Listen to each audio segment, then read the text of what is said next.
நேர்கள் அனைவருக்கும் இனிமையான வணக்கம். ஆதவனின் சமர்க்களம் நிகழ்ச்சியோடு உங்கள் அனைவரையும் மீண்டும் சந்திப்பதில் மிக மகிழ்ச்சி. இந்த சமர்க்களம் நிகழ்ச்சியை நாங்கள் சமகால அரசியல், பொருளாதார மற்றும் சமகால நிகழ்வுகள் சம்பந்தமாக கலந்துரையாடுவது வழக்கம். பல்வேறு விடயங்கள் இந்த நிகழ்ச்சியிலே கலந்துரையாடப்படுகின்றன. அந்த வகையிலே இன்றும் நாங்கள் சில விடயங்களை பேசவிருக்கிறோம். அதற்காக ஒரு சிறப்பு விருந்தினரை நாங்கள் இன்றைய தினம் இந்த நிகழ்ச்சிக்கு அழைத்து வந்திருக்கிறோம். அவர் யார் என்று பார்த்தோம் என்று சொன்னால், இலங்கையினுடைய வெளிவிவகார மற்றும் வெளிநாட்டு வேலைவாய்ப்பு பிரதி அமைச்சர் திரு கௌரவ பாராளுமன்ற உறுப்பினர், திருகோணமலை மாவட்டத்திலிருந்து தெரிவு செய்யப்பட்ட பாராளுமன்ற உறுப்பினர் திரு அருண் ஹேமச்சந்திர அவர்களை நாங்கள் இன்றைய தினம் இந்த நிகழ்ச்சிக்காக அழைத்து வந்திருக்கிறோம். வணக்கம். வணக்கம். தற்போதைய இந்த அரசாங்கத்தை பொறுத்தவரையிலே பல முன்னெடுப்புகளை செய்து வருகிறீர்கள். அதிலே முக்கியமான ஒரு துறையிலே நீங்கள் இருக்கிறீர்கள். அதுவும் வெளிநாட்டோடு நாங்கள் கலந்துரையாடுவதற்கான மிக அடிப்படையான ஒரு அமைச்சு பொறுப்பிலே இருக்கிறீர்கள். வெளிநாட்டு பிரதிநிதிகள் பலர் வந்து போகிறார்கள். பல விடயங்கள் நடப்பதாக சொல்லப்படுகின்றன. செய்திகளை நாங்கள் அறிந்து கொண்டிருக்கிறோம். எங்களுடைய ஆதவன் ஊடகத்தினூடாகவும் பல்வேறு செய்திகளை வழங்கி கொண்டே இருக்கிறோம். அப்படி இருக்கிற போது மக்களுக்கு ஒரு தெளிவில்லாத நிலைமை காணப்படுகிறது. இப்படி வருவதால் நாட்டுக்கு எவ்வகையான நன்மைகள் கிடைத்து கொண்டிருக்கின்றன அல்லது எதிர்காலத்தில் கிடைக்கப் போகின்றன என்ற கேள்வி எழும்புகிறது. அது தொடர்பாக உங்களுடைய விளக்கத்தை நாங்கள் எதிர்பார்க்கிறோம். முதற்கான் ஆதவன் ஊடகத்திற்கு நான் எனது நன்றிகளை தெரிவித்துக் கொள்கின்றேன். குறிப்பாக இந்த ஒரு முக்கியமான காலகட்டத்தில் இவ்வாறான அரசியல் கலந்துரையாடல் மிகவும் ஒரு விசேடமான விடயமாக அமையும் என்று நான் நம்புகின்றேன். குறிப்பாக எமது அமைச்சு சார்ந்த விடயங்களும் ஏனைய பொதுவான விடயங்கள் தொடர்பாக ஒன்று ஆக்கப்பூர்வமான கலந்துரையாடலை மேற்கொள்ள முடியும் என்று நம்பிக்கை இருக்கின்றது. குறிப்பாக நாங்கள் பார்த்தோம் என்று சொன்னால், இந்த அரசாங்கம் பதவிக்கு வருவதற்கு முன்னர் மக்கள் மத்தியிலே எதிர்த்தரப்பினரால் பல்வேறு தரப்பட்ட போலியான விடயங்கள் பிரச்சாரங்களாக மேற்கொள்ளப்பட்டது. குறிப்பாக அதில் விசேடமாக நாங்கள் பார்த்தோம் என்று சொன்னால், நமது நாட்டின் வெளிவிவகார கொள்கை எந்த வகையில் அமையும், இன்னும் ஒரு புறத்தில் தேசிய மக்கள் சக்தி ஆட்சி பீடம் அமரும் பட்சத்தில் வெளிநாடுகள் உதவி செய்யுமா, இவர்களது பொருளாதார கொள்கை வெளிவிவகார கொள்கை ஒரு பக்கச்சார்பாக இருக்குமா என்கின்ற விடயங்கள் பல்வேறு மேடைகளில் பல்வேறு இடங்களில் அவதூறுகளாகவே பேசப்பட்டிருந்தன. ஆனால் எங்களை பொறுத்தவரையிலே நாங்கள் இந்த விடயங்களை நாங்கள் சரியான வகையில் செய்து வருகின்றோம் என்ற நம்பிக்கை எங்களுக்கு இருக்கின்றது. குறிப்பாக அதன் ஒரு அம்சமாகத்தான் பல்வேறு தரப்பட்ட வெளிநாட்டு பிரதிநிதிகளாக இருக்கலாம், அமைப்புகளாக இருக்கலாம், எங்களை நோக்கி வந்த வண்ணம் இருக்கின்றனர். அவர்கள் பல்வேறு தரப்பட்ட விடயங்கள் தொடர்பாக பல்வேறு தரப்பட்ட ஒப்பந்தங்களாக இருக்கலாம், பல்வேறு தரப்பட்ட இரு நாடுகளுக்கும் இடையிலான புரிந்துணர்வுகளாக இருக்கலாம், பல்வேறு தரப்பட்ட விடயங்கள் தற்பொழுது பேசப்பட்டு கொண்டிருக்கின்றன. குறிப்பாக நாங்கள் ஒரு நாடு என்ற ரீதியிலும் அரசாங்கம் என்ற ரீதியிலும் அமைச்சு என்ற ரீதியிலும் இதிலே நாங்கள் வெற்றிகளை கண்டிருக்கின்றோம். ஒரு பிரதானமான விடயம் இங்கு நான் நிச்சயமாக கூறியாக வேண்டும். கடந்த கால அரசாங்கங்களைப் போலல்லாது நாங்கள் இங்கு வெளிப்படைத்தன்மையுடன் நாங்கள் பல்வேறு தரப்பட்ட விடயங்களை அணுகி கொண்டு வருகின்றோம். ஆகவே இந்த வேளையிலே எம்மீது கொண்ட நம்பிக்கையின் பிரகாரம் இந்த அமைப்புகளாக இருக்கலாம், நாடுகளாக இருக்கலாம், எங்களை நோக்கி வருவதற்கான பிரதானமான காரணிகளாக இருப்பதற்கான சாத்தியங்கள் இருக்கின்றன.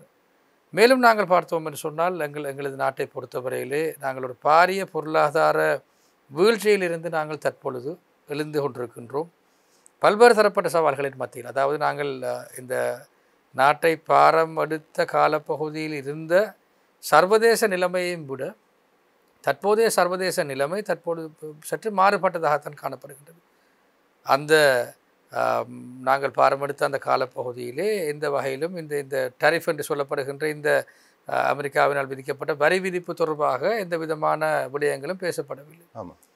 அது போன்று நாங்கள் பார்த்தோம் என்று சொன்னால், தற்பொழுது மத்திய கிழக்கு நாடுகளில் இடம்பெற்று கொண்டிருக்கின்ற ஒரு மிகவும் ஒரு சிக்கலான நிலைமையை நாங்கள் எடுத்து பார்த்தாலும் அது ஒரு யுத்தமாக கடந்த சில வாரங்கள் வரையிலே அது பரிணாமம் அடைந்திருந்தது. ஆகவே இந்த விடயங்கள் அந்த காலப்பகுதியில் இவ்வாறு இடம்பெறவில்லை. ஆனால் இந்த சவால்களையும் தாண்டி நாங்கள் எமது வெளிவிவகார கொள்கையின் மூலமாக நாங்கள் இந்த விடயங்களை நாங்கள் சரிவர செய்து வருகின்றோம். கடந்த சில நாட்களுக்கு முன்னர் கூட எமது வெளிவிவகார அமைச்சர் ஆசியான் அமைச்சர்களின் மாநாட்டிற்கு அவர் சென்றிருந்தார். அந்த விடயம் கூட மிகவும் ஒரு முக்கியமான விடயமாக பார்க்கப்படுகின்றது.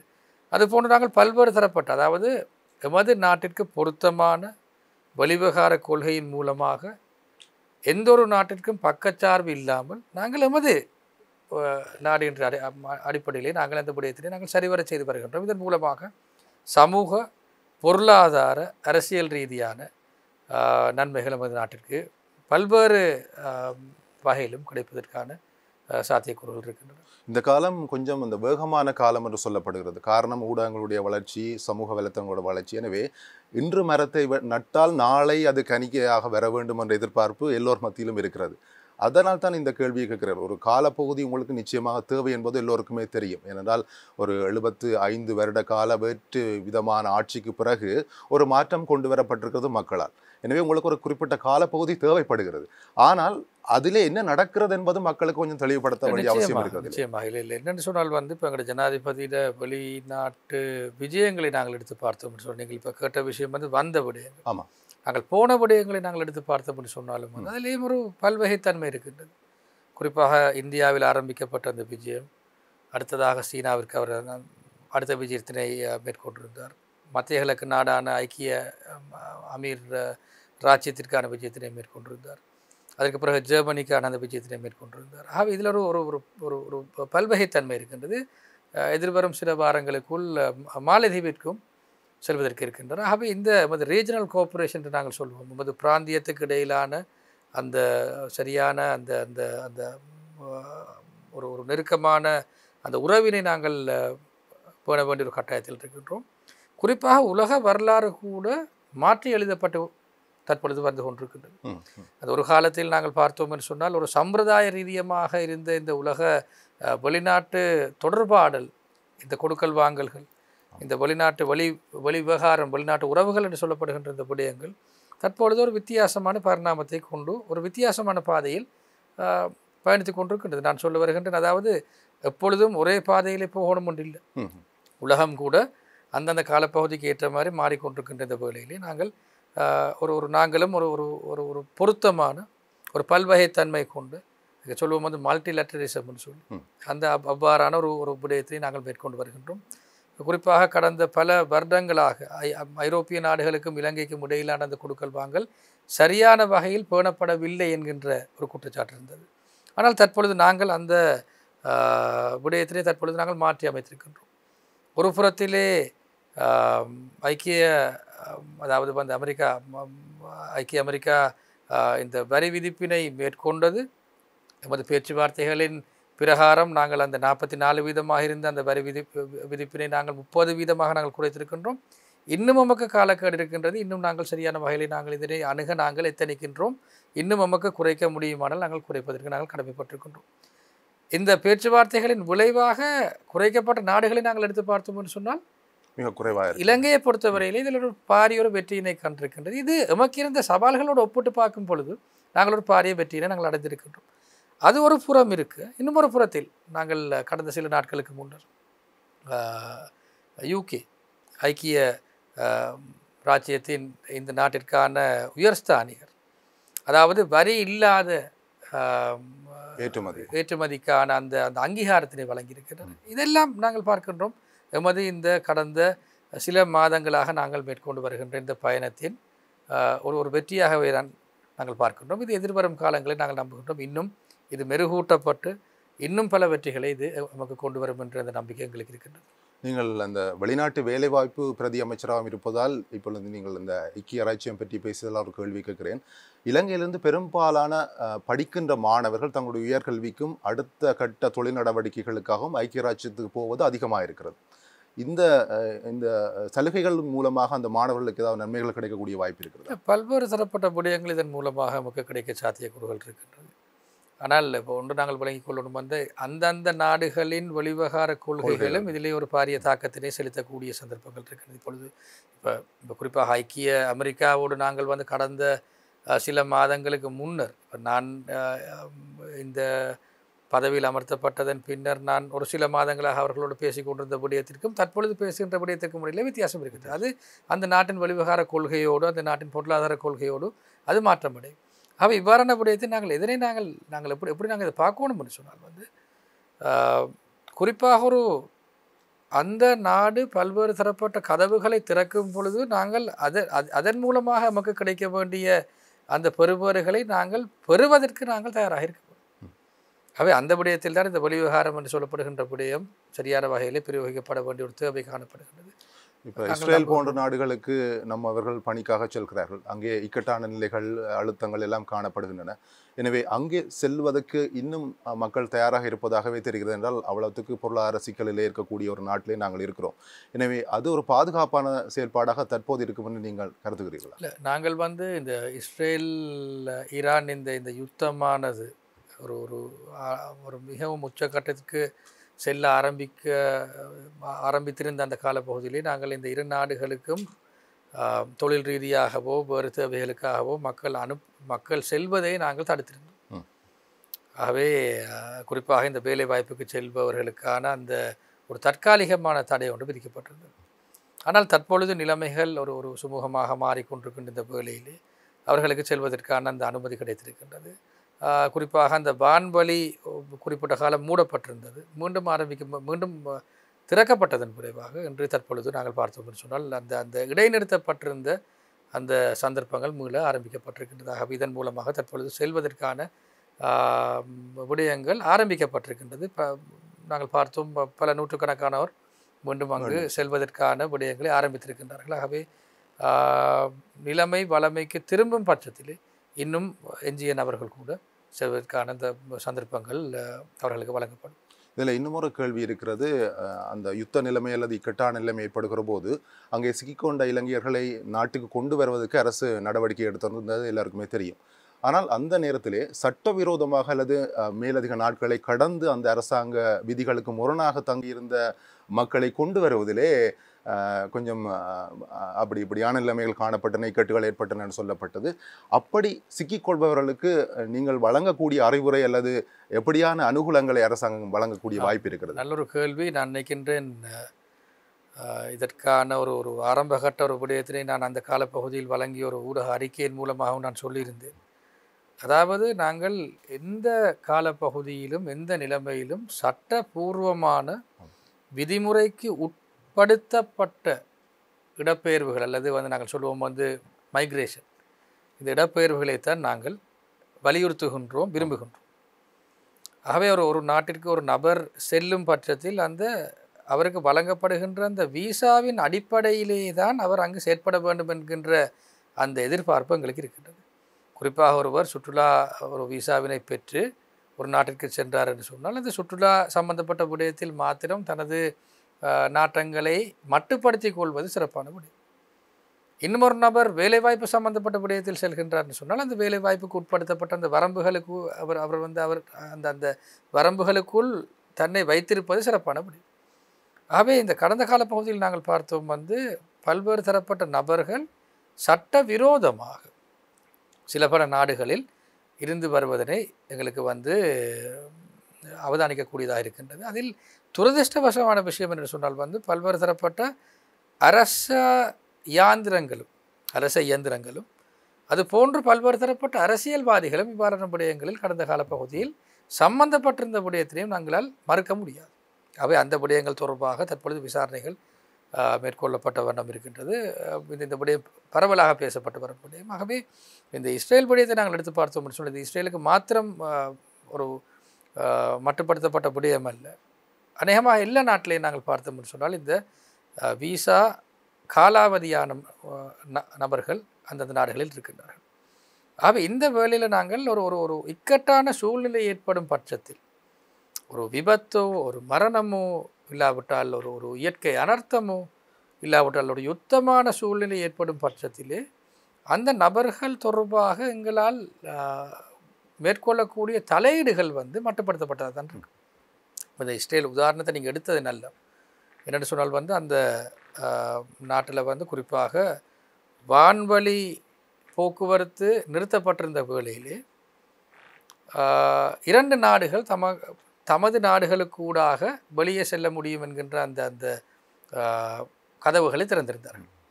ஒன்று ஜோர்தான், இன்னொன்று ஈஜிப்ட்.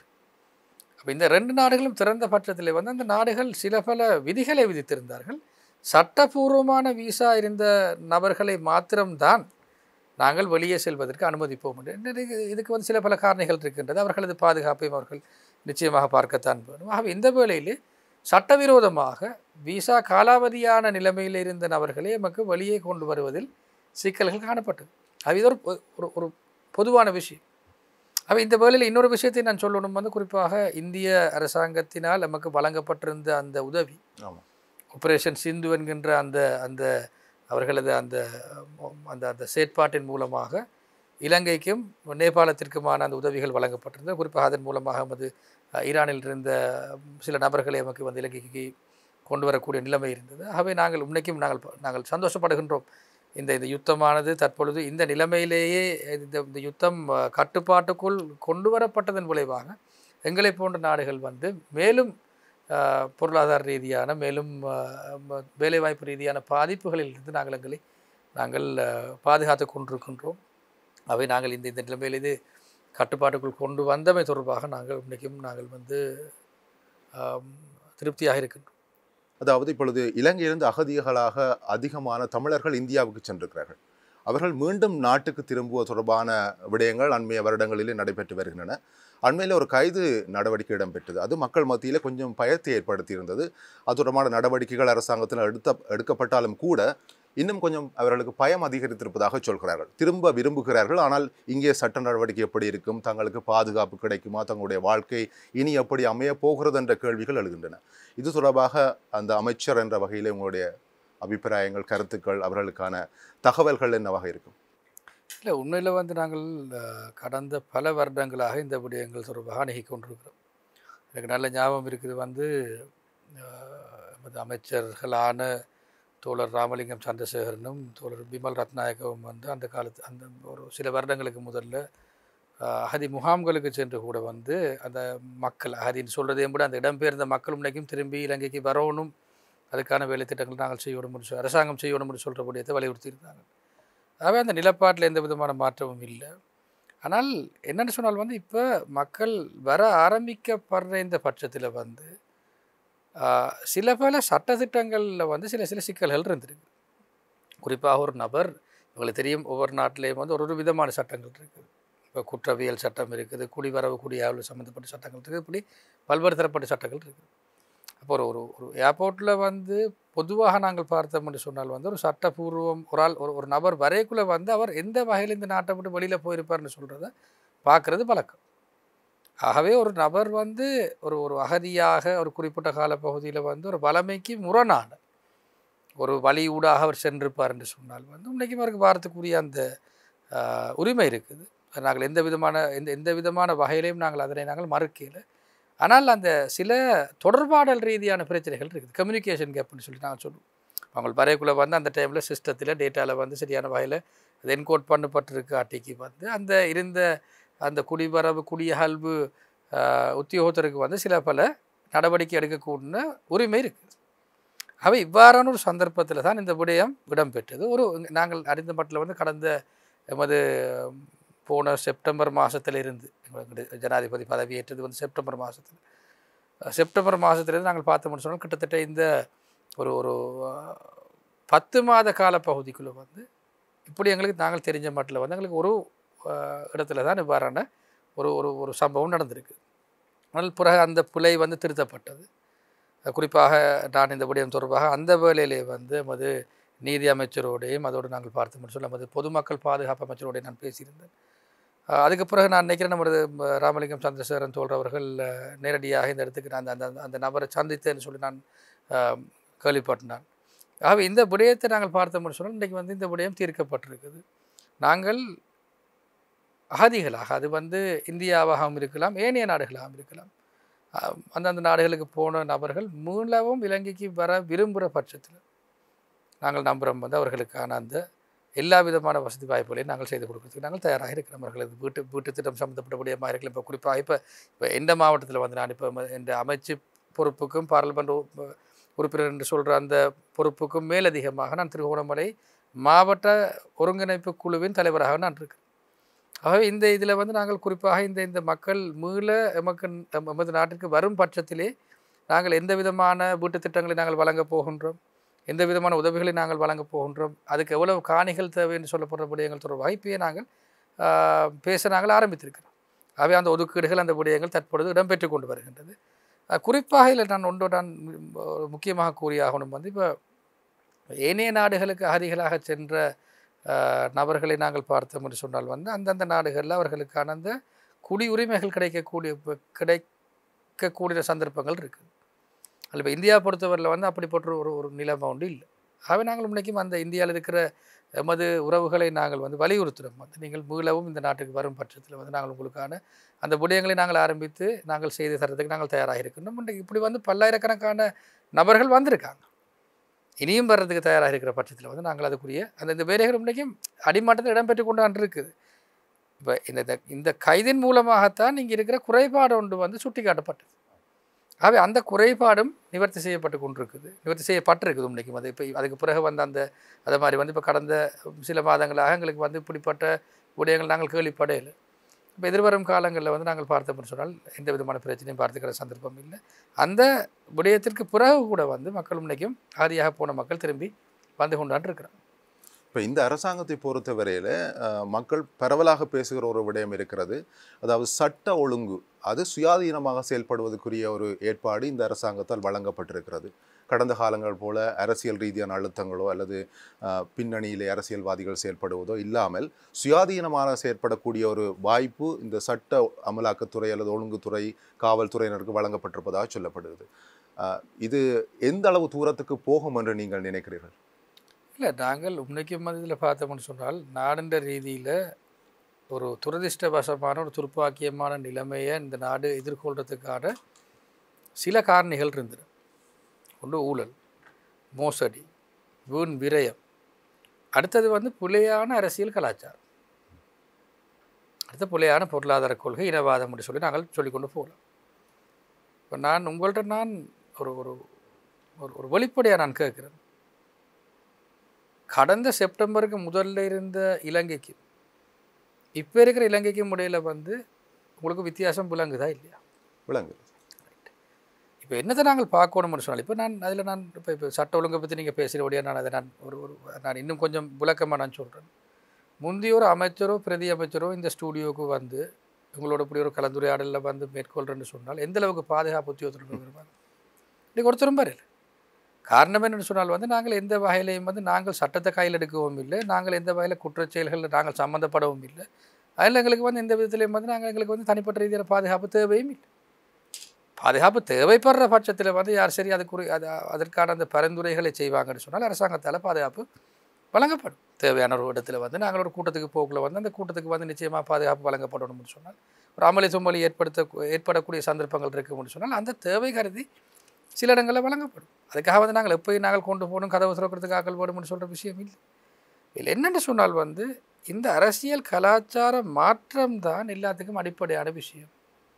இதை நாங்கள் செஞ்சு கொண்டு வர்றோம். ஆனால் இதில் குறைபாடுகள் இருக்கலாம்.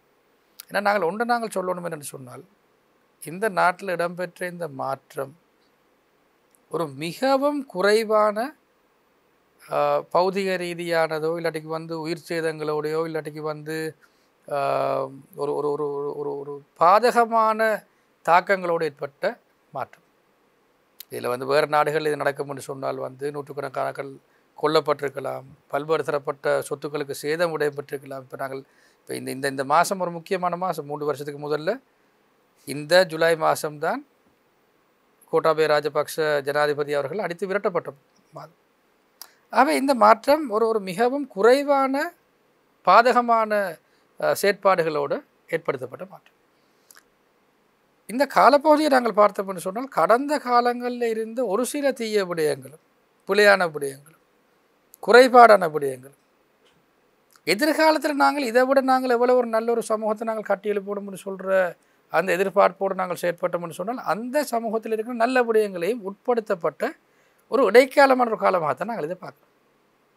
இதில் குறைபாடுகள் இருக்கிற சட்ட ஒழுங்குகள் வந்து சில இடத்துல வந்து நாங்கள் எடுத்த தீர்மானங்கள் அந்த வகையிலேயே கீழே வந்து அதை அடிமட்டத்தில் வந்து நிறைவேற்றப்படாமல் இருக்கலாம். இப்போ இன்றைக்கு அப்படி ஒரு விஷயம் ஒன்று வந்து எனக்கு என்னென்னு சொன்னால் வந்து இந்த போலீஸ் திணைக்கள அந்த அந்த இன்டர்வியூவுக்கு போகிற ஆக்களுக்கான அந்த நேர்முக பரீட்சைக்கு போகிற ஆக்களுக்கான ஒரு ஃபார்ம் செட் ஒன்று இருக்குது.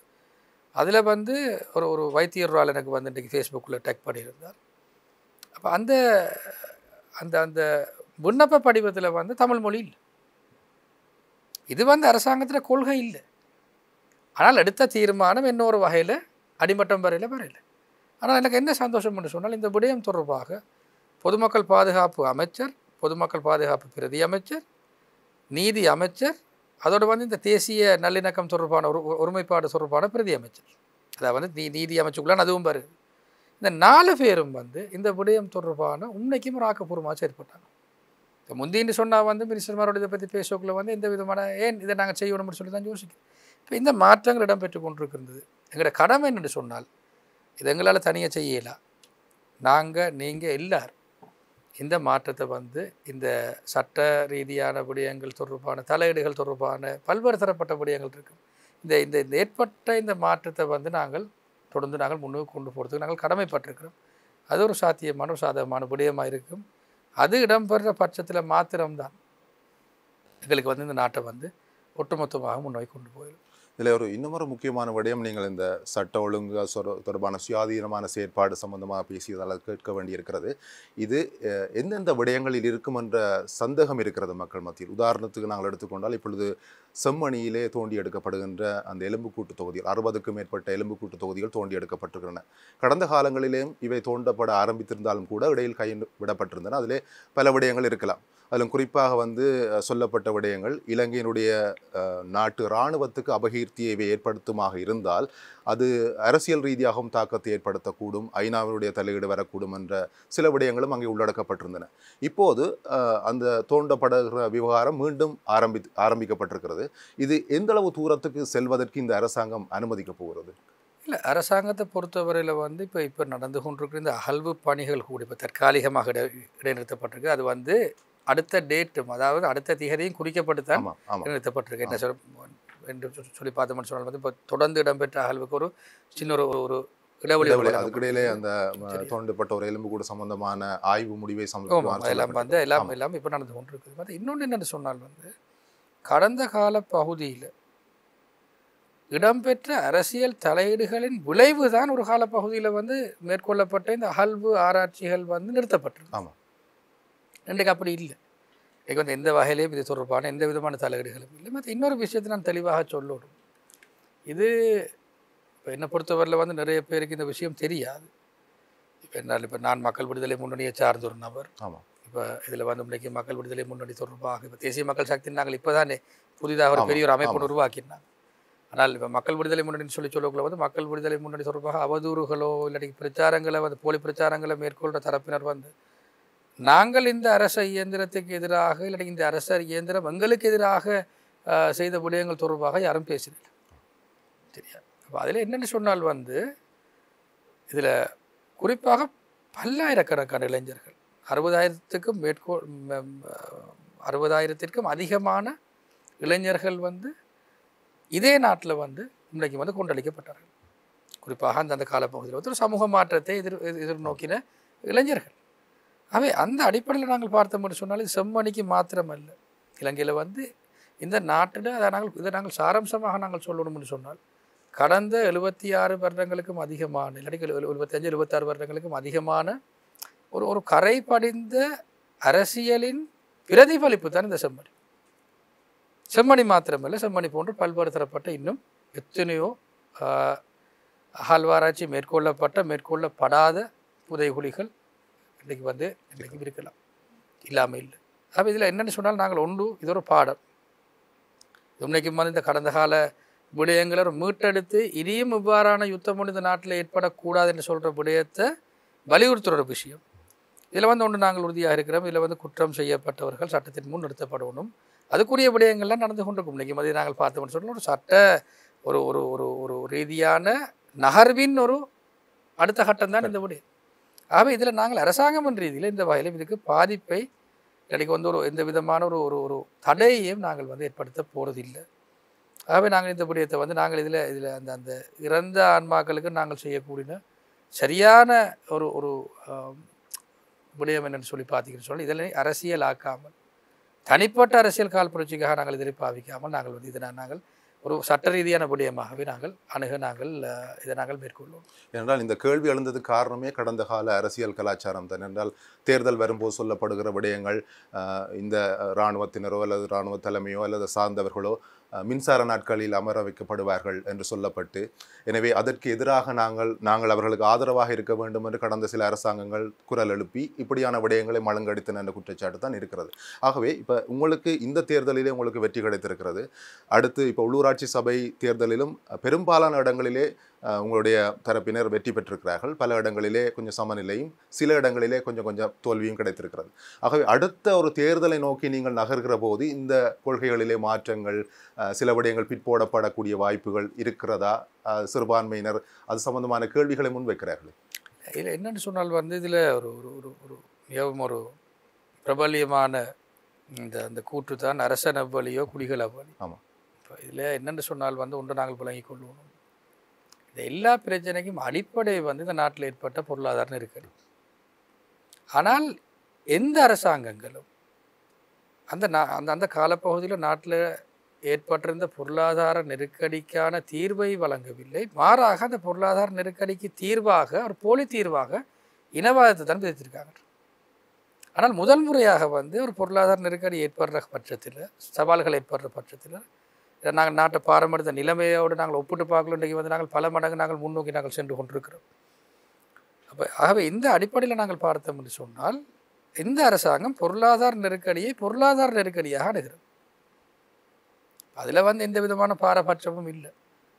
வடக்கு கிழக்குக்கு ஒரு மாதிரியும், மலையகத்துக்கு ஒரு மாதிரியும், ஏனைய பிரதேசங்களுக்கு ஒரு மாதிரியும் என்று சொல்லி இன்றைக்கி நாங்கள் பார்த்தோம் என்று சொன்னால், இன்றைக்கும் அரசாங்கத்தை பொறுத்தவரையில் வந்து நாங்கள் நம்புகிறோம் வந்து இன்றைக்கி உதாரணத்துக்கு நீங்கள் பட்டுவாக்கல் பாலம் தொடர்பான விடயத்தை நீங்கள் பார்த்தீங்கன்னு சொன்னால், இலங்கை வரலாற்றில் எந்த ஒரு வீதி அபிவிருத்தி சம்பந்தப்பட்ட அமைச்சருக்கும் அந்த விதமான ஒரு ஊக்கம் இருக்கிறது. எங்கட அமைச்சர் நாங்கள் எடுத்து பார்த்தோம்னு சொன்னால், வெளிநாட்டு வேலைவாய்ப்புன்னு சொல்லப்படுற விடயத்தை நாங்கள் பார்த்தோம்னு சொன்னால், இன்றைக்கும் எல்லாருக்கும் வந்து சரியான வகையில் வந்து பகிர்ந்தளிக்கப்படும் விடயத்தை நாங்களும் உறுதியாக இருக்கிறோம். இப்படி வந்து இந்த ஒரு மாற்றம் இடம்பெற்று கொண்டிருக்கின்றது. ஆகவே இந்த சந்தர்ப்பத்தில் வந்து நாங்கள் இதை சரியான வகையில் நாங்கள் முன்னோக்கி கொண்டு போனோம்னு சொன்னால் இந்த பிரச்சனை இல்லை. ஆகவே எதிர்வரும் காலங்களில் இந்த பொருளாதார நெருக்கடியும் ஒரு சரியான வகையில் வந்து ஒரு மட்டுப்படுத்தப்பட்ட ஒரு கட்டுப்பாட்டுக்குள் கொண்டு வரப்பட்ட விடயமாக வர்ற பட்சத்தில் வந்து மீண்டும் இனவாதம் தலை தூக்கப்பட்ட ஒரு தேவையும் இல்லை. ஆனால் அதில் நாங்கள் ஒன்றை பார்க்கணும் வந்து இன்றைக்கும் ஆங்காங்கே இந்த இனவாதத்தை கையில் எடுத்துக்கொண்டு எதிர்த்தரப்பினர் இன்றைக்கு வந்து பல்வேறு தரப்பட்ட ஒரு விடயங்களை இன்றைக்கு வந்து அவர்கள் முயற்சித்து கொண்டான் இருக்கிறார்கள். அதில் என்ன விசேடமான விஷயம் என்று சொன்னால், நல்ல இந்த சந்தர்ப்பம் கிடைச்ச எனக்கு பிரதானமான எதிர்கட்சியை நீங்கள் பார்த்தீங்கன்னு சொன்னால், அந்த பிரதானமான எதிர்கட்சி வந்து இன்றைக்கு வந்து பல்வேறு தரப்பட்ட முரண்பாடுகளை கொண்டு, பல்வேறு தரப்பட்ட இனவாத கருத்துக்களை கொண்டு அரசியல் தலைமைகளை ஒன்றாக கொண்டு வச்சிருக்காங்க. அதில் வந்து தயசிறி ஜெயசேகர சொல்கிற கருத்துக்கும், ரவுஃப் ஹக்கீம் அவர்கள் சொல்கிற கருத்துக்கும், அஜித் பெர்ரா சொல்கிற கருத்துக்கும், சஜித் பிரேமதாஸ் அவர்கள் சொல்கிற கருத்துக்கும் இடையில் வந்து பரஸ்பரம் இருக்குது. ஆனால் அவர்கள் எல்லாரும் என்ன சொல்கிறாங்கன்னு சொன்னால் வந்து, நாங்கள் அதில் என்ன இனம்னு சொல்கிறதையும் விட நாங்கள் வந்து அந்த விடயத்தை நாங்கள் எடுத்து பார்த்தோம்னு சொன்னால் இனவாத ரீதியான கருத்துக்களை முன்வைக்கிறாங்க. இது வந்து இன்றைக்கி வந்து நாங்கள் நம்புகிறோம், அரசாங்கம் நாங்கள் மிகவும் வேகமாக நாங்கள் வந்து முன்னோக்கி போகிற பட்சத்தில் வந்து இந்த விடயங்களை அனைத்தையும் எங்களால் தோற்கடிக்க முடியும். ஆகவே நாங்கள் நம்புகிறோம் வந்து இனி ஒரு காலத்தில் வந்து இனவாதத்தை மையப்படுத்தி யாரும் ஆட்சி பீடம் ஏறாத வகையில் வந்து நாங்கள் இந்த விடயத்தை நாங்கள் சரியாக நாங்கள் முன்னோக்கி கொண்டு செல்வோம். இலங்கையை பொறுத்தவரையில் இலங்கையினுடைய மிக நட்பு நாடு அல்லது அண்மையில் இருக்கக்கூடிய நாடாக இருக்கிறது இந்தியா. இந்தியாவுடனான உறவு என்பது அந்த காலத்தில் அரச காலத்திலிருந்து நம்மோடு தொடர்ந்து வருகிறது. இப்போது உங்களுடைய இந்த அரச மாற்றத்துக்கு பிறகு, புதிய அரசாங்கம் அமைந்த பிறகு முதலாவது விஜயம், ஜனாதிபதியினோட விஜயம் இந்தியாவை நோக்கியதாக தான் இருந்தவர். இந்தியாவுக்கு போக போகிறாரா, சீனாவுக்கு போக போகிறாரா என்ற கேள்வி இருந்த நிலையிலே அவர் முதலாவது விஜயத்தை இந்தியாவுக்கு தான் மேற்கொண்டிருந்தார். அது எங்களுடைய பாரம்பரியமான ஒரு முறையாக இருந்தாலும் கூட உங்களுடைய நீங்கள் சொன்னது போல இந்த ஜேவிபி என்கின்ற கட்சி எங்கே சார்ந்து இருக்க போகிறது அல்லது எங்கே முதலில் கையிலாக கொடுக்க போகிறது என்ற கேள்வி இருந்தது. அது இந்தியாவோடு தொடுத்தது என்பது பல்வேறு இடங்களில் ஆச்சரியக்குறிகளையும் ஏற்படுத்தி இருந்தது. இப்போ இந்த உறவின் மூலமாக வடபகுதியில் இருக்கக்கூடிய முக்கியமான பிரச்சனை இந்த மீனவர் பிரச்சனை.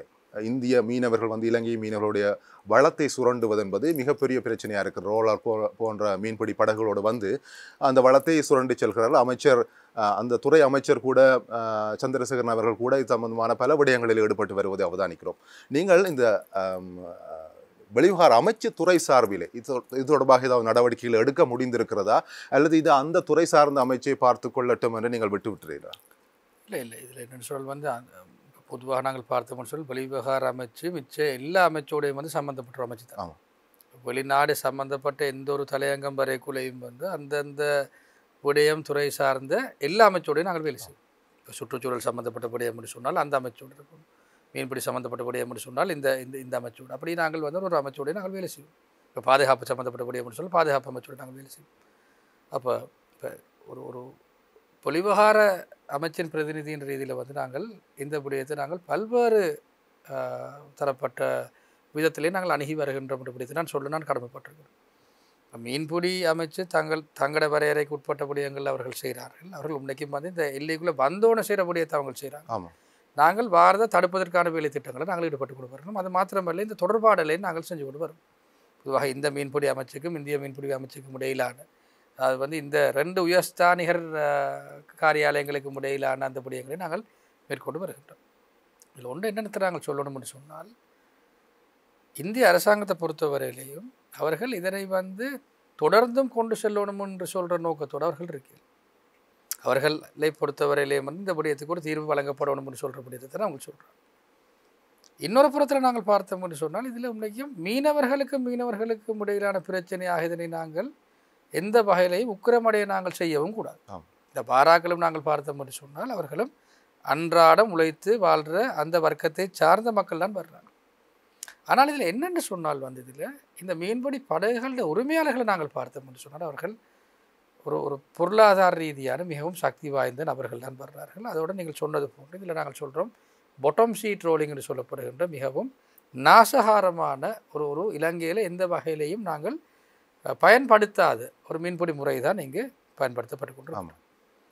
அவையில் நாங்கள் பார்க்குறவன்னு சொன்னால் வந்து எண்ணிக்கை குறைந்திருக்கின்றது. கடந்த கால பகுதியில் வந்து இலங்கை கடற்படை குறிப்பாக மேற்கொண்ட இந்த விடயங்களின் விளைவாக எண்ணிக்கை குறைந்திருக்கின்றது. ஆனால் ஆங்காங்கே இன்றைக்கும் வந்து பிரச்சனைகள் இடம்பெற்று கொண்டான் இருக்கின்றது. இதற்கான நிரந்தர தீர்மானங்களுக்கு தேவை. குறிப்பாக இந்தியாவுடனான நல்லுறவை நாங்கள் நாங்கள் நிச்சயமாக கடமைப்பட்டிருக்கின்றோம். எங்களுக்கு வந்து இன்றைக்கும் இந்தியாவிலேயும் வந்து நேபர் ஃபர்ஸ்ட் பாலிசி என்று சொல்கின்ற அயலவர்களுக்கான முன்னுரிமை என்கின்ற விடயத்திலையும் இந்தியா தொடர்ந்து வலியுறுத்தி வருகின்றது. அந்த அடிப்படையிலே வந்து நாங்களும் பல்வேறு தரப்பட்ட இடங்களில் இந்தியாவிடமிருந்து உதவிகளை பெற்று வருகின்றோம். இந்தியாவின் உதவி என்பது நமக்கு நிச்சயமாக தேவைப்படுகின்ற விடயம். ஆனால் அதனை நாங்கள் மையமாக கொண்டு இந்த விடயத்திலே நாங்கள் விட்டுக் கொடுப்புகளை நாங்கள் செய்வதற்கு நாங்கள் தயாராகவும் இல்லை. இதனை இந்தியாவும் நன்றாக புரிந்து வைத்திருக்கின்றது. நாங்களும் இந்த விடயத்தினை சரியாக புரிந்திருக்கின்றோம். இந்த நாடுகள் இரண்டிற்கும் இடையிலான ஒரு இணக்கப்பாடு எட்டப்பட்டு கொண்டிருக்கின்றது. அதில் எந்த விதமான மாற்று கருத்தும் இல்லை. நாங்கள் ராஜதந்திர ரீதியான நகர்வுகளில் நாங்கள் மிகுந்த நம்பிக்கை கொண்டவர்கள். அந்த அடிப்படையில் நாங்கள் அதனை மேற்கொண்டு வருகின்றோம். இது ஒரு சவாலான விடயம். குறிப்பாக மிகவும் அதாவது குறுகிய தூரத்திற்கு இடையிலே அமைந்திருக்கின்ற 2 நாடுகளுக்கு இடையிலே பொதுவாக வரும் விடயம் இது. இப்போ நாங்கள் இதில் என்னென்னு பார்த்தோம்னு சொன்னால் வந்து ஏனைய நாடுகளை நாங்கள் பார்த்தோம்னு சொன்னால் அந்தந்த நாட்டு இராணுவங்கள் தான் இதனை வந்து அந்த தமது ஆதிக்கத்தினை உறுதிப்படுத்துவதற்காக செய்கின்றது. ஆனால் எங்கள் நாட்டில் அப்படி இல்லை. இந்த 2 நாடுகளில் மீனவர்கள் சம்மந்தப்பட்ட விடயம். மீனவர்கள் சம்மந்தப்பட்ட விடயத்தினை நாங்கள் வந்து அவ்வாறான ரீதியிலே நாங்கள் அணுகி கொண்டிருக்கின்றோம். எதிர்வரும் காலங்களில் நாங்கள் இன்னும் இதனை நாங்கள் சிறப்பாக நாங்கள் அணுகுவோம். அதே விதத்தில் வந்து நாங்கள் பார்த்தோம்னு சொன்னால் சட்டத்திட்டமும் இறுக்கமாக நடைமுறைப்படுத்தப்பட்டு வருகின்றது. அதுவும் ஒரு மிக முக்கியமான விடயமாக காணப்படுகின்றது. நீங்கள் வந்து இன்றைக்கும் நாங்கள் எமது கடற்படையினர் மிகவும் உறுதியாக இருக்கின்றார்கள். அந்த வேளையிலே சில கைகலப்புகள் ஏற்படுகின்றது துரதிர்ஷ்டவசமாக. அதை நான் நம்புகின்றேன். தவிர்க்கப்பட வேண்டிய இடங்கள் தவிர்க்கப்படலாம். அது குறித்தான் அடுத்த கேள்வி இருந்தது. நீங்களே தவிர்க்கப்பட வேண்டிய இடங்கள் தவிர்க்கப்படலாம். நாங்கள் அதில் உறுதியாக இருக்கின்றோம். நாங்கள் எந்த வகையிலும் இந்த யூஸ் ஆஃப் ஃபோர்ஸ், அதாவது நாங்கள் வந்து பலத்தை பிரயோகிக்கக்கூடாது என்ற விடயத்திலே நாங்கள் உறுதியாக இருக்கின்றோம். ஆனால் கைது செய்யப்படுகின்ற கைப்பற்றப்படுகின்ற விடயங்களை நாங்கள் பார்த்தோம் என்று சொன்னால், குறிப்பாக படகுகளை நாங்கள் பார்த்தோம் என்று சொன்னால், அந்த படகுகளை இன்றைக்கும் வந்து சேதம் செய்வதற்கான தீர்மானம் கூட கடந்த சில வாரங்களுக்கு முன்னர் எட்டப்பட்டிருந்தது.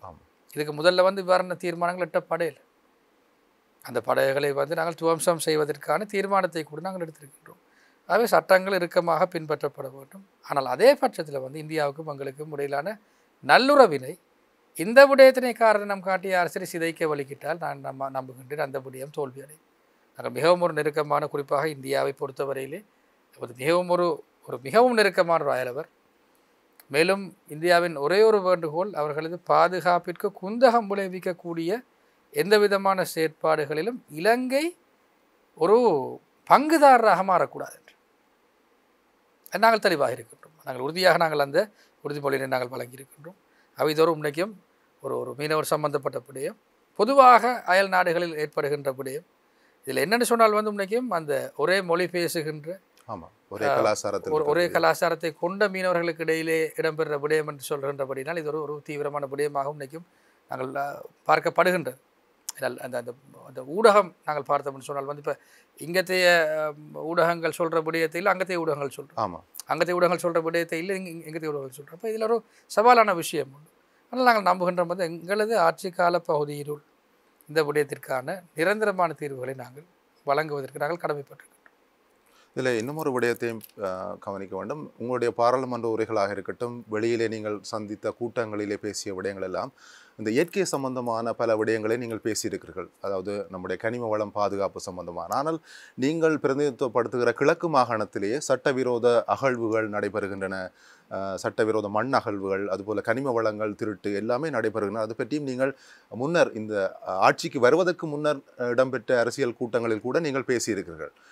அது சம்பந்தமான உங்களுடைய நடவடிக்கை என்னவாக இருக்கிறது உங்களுடைய மாவட்டத்தை பொறுத்தவரையில்? இப்பொழுது மாவட்டத்தை பொறுத்தவரையில் நாங்கள் நியாயமான அளவுக்கு நாங்கள் இந்த விடயங்களை கட்டுப்பாட்டுக்குள் நாங்கள் கொண்டு வந்திருக்கோம். இதில் ரெண்டு விதமாக பார்க்கிறோம். ஒன்று கனிய மணல், ஆமாம், இன்னொன்று சாதாரணமான ஆற்று மணல். ரெண்டும் வித்தியாசம். மினரல் சாண்டும் சாண்ட். இப்போ இதில் திருகோணமலை மாவட்டத்தில் பல்வேறு தரப்பட்ட நிறுவனங்களுக்கு இந்த கனிய மணல் அகழ்வுக்கான அந்த அனுமதிகளை கடந்த கால அரசாங்கத்தின் கடைசி கால பகுதியில் அவர்கள் வழங்கிவிட்டு சென்றிருந்தார்கள். இதில் இன்னொரு விஷயம் என்னென்னு சொன்னால், இன்றைக்கு நாங்கள் அணுகிற நிறைய சிக்கல்களை நாங்கள் பார்த்தோம்னு சொன்னால் கடந்த காலங்களில் உருவாக்கப்பட்ட பிரச்சனைகள். இப்போ திருவோணமலையில் சில விவசாய காணிகள் கூட சோலாருக்கு வழங்கப்பட்டிருந்தது. அந்த மக்கள் இன்றைக்கும் உரிமைக்காக போராடுறார்கள். ஆனால் நீதிமன்ற தீர்ப்பு ஒன்று இருக்குது அந்த அந்த சோலார் செயற்திட்டத்துக்காக எடுத்த நபர்களின் சார்பில் நாங்கள் நீதிமன்றத்தின் தீர்ப்பை மீறி போகவும் இயலாது. ஆகவே இந்த விடயங்கள் தொடர்பாக நாங்கள் இன்றைக்கும் சட்ட ரீதியான இன்றைக்கும் நாங்கள் நிர்வாக ரீதியாகவும் சட்ட ரீதியாக நாங்கள் அணுகக்கூடிய எல்லா விதமான தலைவர்களையும் செஞ்சு கொண்டான் வரணும் மக்களுக்கு நீதியை நிலைநாட்ட. அது போன்று தான் இங்கே வழங்கப்பட்டிருந்த பல்வேறு தரப்பட்ட அனுமதி பத்திரங்கள், இல்லாட்டி அனுமதி பத்திரத்தையும் கூட அனுமதிகளை நாங்கள் பார்த்தோம்னு சொன்னால் வளங்களை சூறையாடும் விடயமாகத்தான் இருந்தது. ஆனால் இன்றைக்கு நாங்கள் பாரம்பரியத்த பிறகு எங்களுக்கு இருக்கின்ற அதிகாரத்தை நாங்கள் கொண்டு, குறிப்பாக இந்த டிசிசின்னு சொல்லப்படுகின்ற மாவட்ட ஒருங்கமைப்பு குழுன்னு சொல்லப்படுற விடயம் மிகவும் ஒரு முக்கியமான விடயம். அந்த தவிசாளருக்கு நிறைய விடயங்களை செய்து கொள்ளும். நாங்கள் அந்த அதிகாரத்தை நாங்கள் பாவித்து நாங்கள் நிறைய விடயங்களை நாங்கள் இப்பொழுது கட்டுப்பாட்டுக்குள் கொண்டிருக்கிறோம். இப்போ இந்த விடயத்துக்கு குறிப்பாக இப்போ இதில் என்னென்றால், இப்போ கனிய வளம் சம்மந்தப்பட்ட விஷயத்தை நீங்கள் பார்த்தீங்கன்னால் பல்வேறு தரப்பட்ட கனிய வள முறைகேடுகளில் சீர்கேடுகளில் ஈடுபட்டார்கள் அந்த துறை சார்ந்த தலைமை பதவிகளை வகித்த நபர்கள். இன்றைக்கு அப்படி ஒரு விஷயம் இல்லை. ஆகவே இந்த ஊழல்களை நாங்கள் வெளிக்கொண்டு வருவதன் மூலமாகவும் இன்னும் கட்டுப்பாடுகளை விதிப்பதன் மூலமாகவும் இன்றைக்கு நாங்கள் நிறைய விடயங்களை நாங்கள் சீர் செய்திருக்கின்றோம். இன்னும் ஒரு புறத்தில் இந்த ஆற்று மணல் போன்ற விடயத்தை நாங்கள் எடுத்து பார்த்தோம்னு சொன்னால், இப்போ கடந்த சில வாரங்கள் வரையிலும் நான் மட்டக்களப்பு மாவட்டத்தை நான் ஒரு மேலதிகமான ஒரு விடயமாக நான் பார்த்து வந்திருந்தேன். இந்த 2 மாவட்டங்களிலும் நான் எனக்கு இருக்கின்ற அதிகாரத்தை நான் பாவித்து இந்த மாஃபியா என்று சொல்லப்படுகின்ற விடயம், நாங்கள் சொல்ல மண் மாஃபியா என்று சொல்லப்படுகின்ற விடயம், இந்த விடயத்திலே நாங்கள் கட்டுப்பாட்டுக்குள் கொண்டு வந்திருக்கின்றோம்.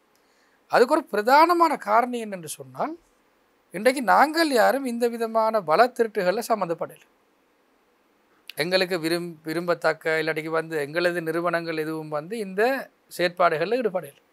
இப்போ நாங்கள் ஒரு பொதுவான ஒரு நீதி நியாயத்தை நாங்கள் நிலைநாட்ட நாங்கள் எத்தனைக்கிற பட்சத்தில் நிச்சயமாக செயற்படுத்தப்படும். ஆனால் நான் முதல்ல சொன்ன மாதிரி ஆங்காங்கே குறைபாடுகளும் இருக்கலாம். அந்த விடயத்தினை சரியான வகையிலே மக்கள் எங்களுக்கு தெரியப்படுத்துகிற பிரகாரம் நாங்கள் கட்டுப்பாடுகளை நாங்கள் கொண்டு வருவோம். நான் சொன்ன மாதிரி ஒரு 75-76 வருடம் பழக்கப்பட்ட முறைமை ஒன்று இருக்குது. அதை நாங்கள் ஒரேடியாக நாங்கள் நிப்பாட்ட வலிக்கிறோம். இப்போ ஒரு உதாரணம் நாங்கள் இந்த மண் சம்மந்தப்பட்டது ஆற்று மணல் சம்மந்தப்பட்ட விடயத்தில் மிகவும் இறுக்கமான ஒரு கட்டுப்பாடு நாங்கள் விதிக்க துவங்கக்குள்ள மண்ட விலை அதிகரிக்க துவங்கும். அதன் மூலமாக எங்களுக்கு இந்த கட்டுமான பணிகளில் ஈடுபடுகின்ற நிறுவனங்கள் அந்த அமைப்பினர் எங்களுக்கு வேறு கம்ப்ளைண்ட்களை கொண்டு வந்தாங்க. அதுக்கப்புறம் நாங்கள் கொஞ்சம் ரிலாக்ஸ் பண்ணி நாங்கள் கட்டுப்பாட்டுக்கு உட்படுத்தப்பட்ட பெர்மிட்டுகளை நாங்கள் திருப்பி வழங்கினோம். இப்படி இது ஒரு பேலன்ஸ் பண்ணி நாங்கள் ஒரு பாயிண்ட்டுக்கு நாங்கள் வரையக்குள்ள நான் நம்புறேன் இந்த விதமான பிரச்சனைகளும் இல்லாமல் இதில் நாங்கள் கொண்டு போகையிலும் இன்றைக்கு வந்து தலைமையில கையில் தான் இருக்குது. இன்றைக்கி நாட்டை பொறுத்தவரையிலே ஒரு சிறந்த ஜனாதிபதியோட கையில் இன்றைக்கி இந்த நாடு இருக்குது. இன்றைக்கி சரியான ஒரு வழிகாட்டியாக இருக்கிறார். முந்தி நாங்கள் பார்த்தோம் கடந்த கால பகுதியில் வந்து இந்த மத ஸ்தலங்கள் எந்த வகையில் துவேஷங்களை கக்கிற இடங்களாக இந்த நாட்டில் இருந்து வந்தேன்னு சொல்லி உங்களுக்கு தெரியும். ஆனால் இன்றைக்கு எந்த மதஸ்தலங்களில் துவேஷங்கள் கக்கப்பட்டதோ, ஒரு வெறுப்பு பேச்சுகள் வந்து ஊக்குவிக்கப்பட்டதோ, இன்றைக்கு அந்த ஸ்தலங்கள் அந்த இடங்கள் இன்றைக்கு வந்து ஒரு தேசிய நல்லிணக்கத்தையும் ஒற்றுமையையும் கட்டி எழுப்பும் இடங்களாக இன்றைக்கு மாறிக்கொண்டு வருகின்றது. இப்போ நான் நினைக்கிறேன் வந்து இந்த மாற்றத்தின் மூலமாக ஒரு இன்னும் பரவலான விடயங்களை எங்களுக்கு வந்து மாற்றிக்கொள்ள முடியும் என்கின்ற நம்பிக்கை எங்களுக்கு இருக்குது. அது ஒரு சிறப்பான விடயமாக தான் இருக்கும். அதைத்தான் மக்களும் எதிர்பார்த்து காத்திருக்கிறார்கள். நிகழ்ச்சியை நிறைவு செய்யும் நேரத்தை நெருங்கி இருக்கிறோம். இறுதியாக ஒரு கேள்வி. நீங்கள் ஜனாதிபதி அவர்களை பற்றி குறிப்பிட்டதால் சொல்கிறோம். மக்கள் மத்தியில் இப்படியும் ஒரு பேச்சு இருக்கிறது. ஜனாதிபதி நல்லவர், ஆனால் அவரை சூழ இருப்பவர்கள் எல்லோரும் நல்லவர்கள் அல்ல என்று சொல்கிறார்கள். ஏனென்றால் அது வந்து தனியே இது வந்து ஜேவிபியால் அமைக்கப்பட்ட ஆட்சி அல்ல, என்பிபி என்று சொல்லக்கூடிய ஒரு கூட்டமைப்பு தான், ஒரு வகையான கூட்டமைப்பு தான் இருக்கிறது. இதில் பல்வேறு தரப்பினரும் இருக்கிறார்கள். முன்னர் சொல்லப்பட்ட குற்றச்சாட்டுகளை தாண்டி இப்போ உதாரணத்துக்கு உறவினர் இருவர் ஆட்சியில் இருக்கிறார்கள், பங்களிக்கிறார்கள் என்ற சில குற்றச்சாட்டுகள் அது இப்போதும் வந்திருக்கின்றன. அதுவும் நாடாளுமன்றத்தில் விவாதிக்கப்பட்டு வருகிறது. அவற்றையெல்லாம் தாண்டி அண்மையிலே பரபரப்பாக பேசப்படுகிற விடயம் அந்த கொள்கலன் விடுவிப்பு சம்பந்தமானது. ஆகவே இந்த அரசாங்கத்திலும் நீங்கள் சொன்னது போல அந்த பிரச்சனைகள் தொடர்கின்றனவா? அதற்கான அடுத்த கட்ட நடவடிக்கைகள் எப்படி இருக்க போகின்றன? ரைட், நல்ல ஒரு கேள்வி. நான் நினைக்கிறேன் இந்த இதோட வந்தவங்களுக்கு இன்றைக்கு ஒரு நல்ல ஒரு பதிலோட முடிக்கலும்னு சொல்ல நம்பிக்கை இருக்குது. அந்த உறவினர் இருவர்னு சொல்கிற ஆக்களை வந்து கொஞ்சம் யாருன்னு சொல்லி சொன்னீங்கன்னு சொன்னால் எனக்கு அதுக்கு தரப்பான விளக்கத்தையும் எனக்கு வழங்கு. இந்த மைண்டில் 2 பேர் இருக்காங்க. ஆமாம், நீங்கள் யாருன்னு சொல்லி சொன்னீங்கன்னு சொன்னால் மேலே அந்த பேர்கள் சட்ட ஞாபகம் பெற தந்தையும் மகனும் சம்பந்தமாக தந்தையும் மகனும் கணவனும் மனைவியும். ஆமாம், 2 விடயங்கள். இந்த 4 நபர்களையும் தனிப்பட்ட ரீதியில் பார்த்தீங்கன்னு சொன்னால் வந்து 4 பேரும் 4 விதமான இடங்களில் இருந்து அரசியல் செஞ்சாங்க. ஆமாம், இப்போ கணவனும் மனைவியும் சொல்கிற அந்த 2 பேரை நாங்கள் எடுத்து பார்த்தோம்னு சொன்னால் அவர்கள் வேறு வேறு யூனிவர்சிட்டியை சேர்ந்தார்கள். மாணவர் அரசியலில் இருந்து 2 பேரும் வந்து பிரதானமான அரசியலுக்குள்ள வந்தாங்க. அது மட்டும் இல்லை, இப்போ இந்த குறித்த மனைவியை நாங்கள் பார்த்தோம்னு சொன்னால் எங்களோட பெண்கள் அமைப்பில் ஒரு மிகவும் முக்கியமான பதவியில் இருந்தார். ஆகவே அவர்கள் எங்களே கூட தெரியாத வந்து ஒரு பாயிண்ட் வரைக்கும் வந்து இவர்கள் கணவர் மனைவின்னு சொல்கிறபடியும் தெரியும். ஏன்னா எங்களுக்கு தெரியும் இந்த கட்சி 94ஆம் ஆண்டுக்கு பிறகு மீள கட்டி அமைக்கப்படுற காலப்பகுதியில் வந்து மிகவும் மட்டுப்படுத்தப்பட்ட நபர்களோடு தான் நாங்கள் துவங்குறோம். அவர்கள் வேலையை துவங்கின பிறகு அவர்களுக்குள்ள வந்து காதல் ஏற்பட்டிருக்கலாம், அவர்கள் வந்து திருமணம் முடித்திருக்கலாம், இதெல்லாம் வேறு விஷயம். ஆனால் இந்த அரசியல் மாற்றத்தில் இவர்களது பங்களிப்பு என்ன என்று சொல்கிற விஷயம் தான் அது. தந்தை மகனும் என்று சொல்லப்படுற நபர்களை எடுத்து பார்த்தாலும் அதான் விஷயம். எனக்கு கூடி வந்து இன்றைக்கி நான் தேசிய மக்கள் சக்தியில் ஒரு ஆரம்பகால உறுப்பினராக நான் இருந்தாலும் எனக்கு இவங்க 2 பேரும் தந்தை மகனும்னு சொல்கிற விடயத்தை நான் அறிந்து கொள்வதுக்கு எனக்கு பல மாதங்கள் போடும். என்ன காரணம்னு சொன்னால் ஒரு இடத்திலேயும் வந்து அவர்கள் தந்தையும் மகனும் போல அவர்கள் இருக்கவில்லை, அடையாளப்படுத்தவில்லை. இவர் அவர மகனண்டபடியாக தான் இவருக்கு சான்ஸ் என்று சொல்லியோ இல்லாட்டி இவர் அவர் அப்பான்னு சொல்கிறபடியாக சான்ஸ் என்று சொல்லியோ அங்கே எந்த வகையிலையும் இருக்கிறது. டாக்டர் நிஹால் அபேசிங்க தேசிய மக்கள் சக்தியின் பொதுச் செயலாளர், ஆரம்பகால உறுப்பினர். அது மாத்திரமல்ல, கடந்த பல்வேறு தரப்பட்ட ஒடுக்குமுறைக்கு மத்தியில் அவர் வந்து முற்போக்கு ரீதியான அரசியலை வந்து 80களில் 70களில் மேற்கொண்ட நபர். அவருக்கு ஒரு வரலாறு இருக்குது. அதே மாதிரி சதுரங்க அபேசிங்கவை பொறுத்தவரையில் வந்து அவருக்கு ஒரு வேறு விதமான வரலாறு இருக்குது. அவர் வந்து இந்த என்ன சொல்கிற ஒரு ஒரு ஒரு புரட்சிகரமான அரசியல்லேருந்து வரையில் அவரை பொறுத்தவரையில் வந்து அவர் ஒரு ஒரு ஒரு ஒரு நடுத்தர வர்க்கம், அதோடு வந்து நாங்கள் பார்த்தோம்னு சொன்னால் அவர் அந்த ஒரு புத்திஜீவிகள் அரசியலுக்குள்ளே வந்து ஒரு ஆள். அது ஒரு வேறு விதமான முடியும். இதில் நாங்கள் எதை நாங்கள் பார்க்கணும்னு சொன்னால் இதில் அந்த உள்ளடக்கம்னு சொல்லி நாங்கள் பார்ப்போம் தானே. உள்ளடக்கத்தில் வந்து எல்லாரும் ஒரு தூய்மையான நோக்கத்தை கொண்டாங்க. அவை வந்து இதில் எந்த விதமான இந்த கடந்த காலத்தில் வந்து இப்போ ஒரு உதாரணத்துக்கு நீங்கள் எப்படி எடுத்தீங்கன்னு சொன்னால் இப்போ இலங்கையில் வந்து நாங்கள் சொல்கிறோம் தானே, உலகத்தில் முதலாவது பெண் நிறைவேற்று அதிகாரம் கொண்ட ஜனாதிபதி, பெண் பிரதமர்னு சொல்கிற விஷயம்லாம் நாங்கள் சொல்கிறோம். இது எல்லாத்துக்கும் பின்னால் நாங்கள் பார்த்தோம்னு சொன்னால் குடும்ப அரசியல் இருக்குது. ஆனால் இன்றைக்கு நாங்கள் எந்த விதமான அரசியல் கலப்பம் இல்லாத ஒரு பெண்மணியை நாங்கள் வந்து இன்றைக்கு பிரதமராக நாங்கள் கொண்டு வந்துருக்கிறோம். இப்படிப்பட்ட விஷயங்கள் பொதுவாக ஒரு ஒரு மாற்றத்தில் ஒரு அம்சமாகத்தான் இருக்குது. ஆனால் சவால்கள் இருக்குது எங்களுக்கு. ஏன்னால் இது ஒரு இப்போ கொள்கலன் விடுவிப்பு விஷயத்தை நாங்கள் பார்த்தாலும் அது சட்டபூர்வமான ஒரு விடயம், அது சட்ட வரம்புக்கு உட்படுத்தப்பட்ட விடயம். உலகத்தில் வந்து எல்லா ஹார்பர்லேயும் வந்து எல்லா கண்டெய்னர்ஸையும் தனிப்பட்ட ரீதியாக வந்து ஃபிசிக்கலி செக் பண்ணுறது இல்லை. ஆனால் நாங்கள் நம்புகிறோம் வந்து இன்னும் இது தொழில்நுட்ப ரீதியாகங்கிற ஹார்பர் வந்து டெவலப் ஆகும்னு சொன்னால் இன்னும் நிறைய விடயங்களை எங்களுக்கு செஞ்சு கொள்ள முடியும். ஆகவே இது ஒரு இந்த விடயங்களை நாங்கள் பார்த்தோம்னு சொன்னால் இது ஒரு சாதாரணமான விடயம், சவால்களான விடயம். ஏன்னா நாங்கள் ஒரு மாற்றத்தை நாங்கள் வலியுறுத்தி நாங்கள் ஆட்சி கூடம் ஏறின பட்சத்தில் வந்து மக்களும் நாங்கள் மக்களுக்கு பொறுப்பு கூட நாங்கள் நிச்சயமாக கடமைப்பட்டவர்களாக தான் மன்னிப்பு வழங்கப்பட்ட விடயம் கூட சர்ச்சையாக பேசப்படுகிறது. அதான் இப்போ என்னென்றால் இப்போ இதில் நீங்கள் பாருங்கள், கடைசியாக நான் இதை சொல்லி முடிக்கிறேன். இலங்கையை பொறுத்தவரையில் வந்து போலீஸ் மா அதிபர், சிறைச்சாளர் ஆணையாளர் நாயகம், குடிவரவு குடியகல்வு திணைக்களத்தின் அதி உயர் அதிகாரி, மோட்டார் இந்த இந்த வாகன போக்குவரத்து திணைக்களத்தின் அதி உயர் அதிகாரி, அதை விட வந்து பல செயலாளர்கள், பல அமைச்சர்கள் என்று சொல்லி வந்து இந்த இந்த இயந்திரத்தில் வந்து மிகவும் முக்கியமான நபர்கள் பலர் வந்து கொண்டு சிறைவாசம் அனுபவித்து கொண்டிருக்கின்றார்கள். இல்லாட்டி வந்து குற்றம் சுமத்தப்பட்டிருக்கிறார்கள். இப்போ இப்படிப்பட்ட ஒரு நாடைத்தான் நாங்கள் வந்து பாரம்படுத்திருக்கிறோம். இதை நாங்கள் சரிவர நாங்கள் படிப்படியாக நாங்கள் முன்னோக்கி நாங்கள் கொண்டு போவோம். ஆகவே இது ஒரு சவால் நிறைந்தபடியும் இல்லாமல் இல்லை. இன்றைக்கி நிறைய பேர் எங்களை பார்த்து கொண்டிருக்கிறார்கள்.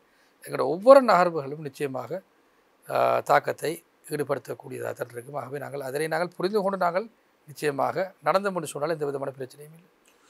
பிரதி அமைச்சர் கௌரவ அருண் ஹேமச்சந்திர அவர்களே, உங்களுடைய வேலைப்பளுக்களுக்கு மத்தியிலும் இந்த ஆதவனுடைய சமர்க்களம் நிகழ்ச்சியில் கலந்து கொண்டிருந்தீர்கள். இன்று நாங்கள் முன்வைத்த கேள்விகள், சில கேள்விகள் உங்களுக்கு சங்கடத்தை ஏற்படுத்தியிருக்கலாம், சில கேள்விகள் உங்களுடைய உள்ளத்தில் இருந்த பதில்களை சொல்ல வேண்டிய விடயங்களை சொல்வதற்கான வாய்ப்பாக அமைந்திருக்கக்கூடும். இது பல விடயங்களை மக்களுக்கு தெளிவுபடுத்தி இருக்கும் என்று நம்புகிறோம். இந்த நிகழ்ச்சியில் கலந்து கொண்டமை பற்றி உங்களுடைய அபிப்பிராயம்? இல்லை, நிச்சயமாக நான் நம்புகிறேன்னு சொன்னால் வந்து சரியான தொடர்பாடல் வந்து கட்டாயமாக தேவைப்படுது. ஆமாம். ஆகவே நான் எங்கள் மூலமாகவே அறிந்து கொள்ளுங்கிற விடயத்தை தான் நான் அடிக்கடி சொல்லுவேன். ஒரு நபரை பற்றியோ இல்லை ஒரு அமைப்பை பற்றியோ அறிஞ்சு கொள்ளணும்னு சொன்னால் அந்த அமைப்பின் ஊடாக அறிந்து கொள்வது தான் மிகவும் ஒரு சமீபமான மிகவும் நெருக்கமான விடயம். இது நாங்கள் நிச்சயமாக கடமைப்பட்டிருக்கின்றோம். அது மாத்திரமல்ல, ஊடகங்களை பொறுத்த வரையிலும் இதில் ஒரு முக்கியமான காத்திரமான ஒரு பங்களிப்பு இருக்கின்றது. என்னென்றால் உங்களுக்கு தெரியும், கடந்த இப்போ ஈஸ்டர் தாக்குதலை பற்றி நாங்கள் பேசுகிறோம், நிறைய விஷயத்தை பற்றி நாங்கள் பேசியிருக்கிறோம். இது எல்லாத்துக்கும் முக்கியமாக வந்து இந்த விடயங்களை திரிவுபடுத்தி பல்வேறு தரப்பட்ட இனங்களுக்கு இடையிலே விரிசல்களை, குரோதங்களை, வைராக்கியங்களை ஏற்படுத்திய பங்கு வந்து சில ஊடகங்களுக்கு இருக்குது. அவை ஊடகத்தின் பொறுப்புன்னு சொல்லப்படுற விடயம் இங்கே ஒரு கோடிட்டு காட்டப்பட வேண்டிய ஒரு விடயம். அதில் நான் சந்தோஷப்படுறேன் வந்து இந்த இந்த இந்த கலந்துரையாடலை பொறுத்தவரையில் எந்த விதமான வரம்புகளை நாங்கள் மூறாமல், எந்த விதமான உள்நோக்கமும் இல்லாமல் நாங்கள் சரிவர நாங்கள் செய்திருக்கின்றோம். மக்களுக்கு வந்து சரியான தெளிவை வழங்க வேண்டிய கடமை எங்களுக்கு இருக்கின்றது. அதனை ஊடகங்களின் ரீதியில் வந்து சரியான நெறியாழ்வை செய்ய வேண்டிய அந்த காத்திரமான பங்கும் அமைப்புகளுக்கு இருக்கின்றது. ஆகவே அதனை நான் நம்புகிறேன் வந்து இப்படியே நாங்கள் போனோம்னு சொன்னால் எங்களுக்கு நிறைய விடயங்களை தெளிவுபடுத்தக்கூடிய சந்தர்ப்பங்கள் இருக்குது. இத்தோடு நாங்கள் இன்றைய ஆதவனுடைய சமர்க்களம் நிகழ்ச்சியை நாங்கள் நிறைவு செய்ய இருக்கிறோம். நம்மோடு இன்றைய தினம் இணைந்திருந்தார் வெளிநாட்டு அலுவலர்கள் மற்றும் வெளிநாட்டு வேலைவாய்ப்பு பிரதி அமைச்சர் அருண் ஹேமச்சந்திர அவர்கள். அவர்களுக்கு நன்றிகளை தெரிவித்து நாங்கள் நிகழ்ச்சியை நிறைவு செய்கிறோம். மீண்டும் இன்னும் ஒரு நிகழ்ச்சியிலே சமர்க்களத்தோடு உங்களை சந்திக்கிறோம். சந்திக்கும் வரை வணக்கம்.